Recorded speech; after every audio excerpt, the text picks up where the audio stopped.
High, আমি দীপাঞ্জনা। সকালবেলায় ঘুম থেকে উঠেই ব্রাশ করে বসে পড়লাম চা নিয়ে। তারপর কিছুক্ষণ পড়তে বসলাম। পড়াটা শেষ না হতেই আমি চলে গেলাম শুনুর কাছে। সকালটা শুনুর কাছে না গেলে সারা দিনটা আমার একদম ভালো যায় না। বেশ কিছুক্ষণ শুনুর সাথে খেলা করছিলাম। আর এদিকে দেখো, অ্যাকোয়ারিয়ামের মাছগুলো কতই না সুন্দর লাগছে দেখতে। জানো তো, আমার মামনি 25 থেকে 30 বছর আগেকার শোপিসগুলো এখনও কাচের মধ্যে সাজিয়ে রেখেছে। তারপর আর কি, বাড়িতে এসেই মা বলল অ্যালোভেরা গাছ থেকে অ্যালোভেরা ভেঙে দিতে মাথায় দেওয়ার জন্য। মাকে অ্যালোভেরাটা দিয়েই আমি স্নান করতে চলে গেলাম। মুডটা খুব একটা ভালো ছিল না, তাই সেই ক্লিপগুলো নেওয়া হয়নি। লাঞ্চ সেরেই দুপুরের দিকে একটু শুয়েছিলাম। শুয়ে থেকে উঠে দেখি বিকেল হয়ে গেছে। বিকেলে ছিল আমার পড়া, তাই আর দেরি না করে রেডি হয়ে পড়লাম পড়তে যাওয়ার জন্য। জানো তো, আজ অনেক দিন পর আমি সাইকেল চালাচ্ছি।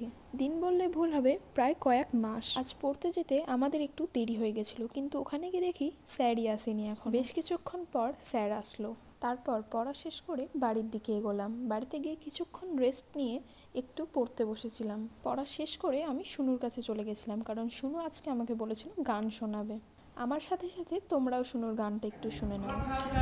পলাশতলি মাঠে সোনা জুড়ি ঘাটে, কোপাই নদীর হাটে হারিং গেল মন, বাউল গানের শাড়ি খেজুর রসের হাড়ি, রঙিন বেলোয়ারি তুই ভরে শোন, মধুরে আসবে ঘরে লেগেছে মাতন।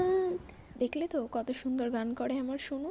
বাড়িতে এসে ডিনার কমপ্লিট করলাম। ডিনার কমপ্লিট করে একটু গান শুনছিলাম। তো আজকের মতো এতটুকুই। দেখা হচ্ছে অন্য কোনো ব্লগে। বাই।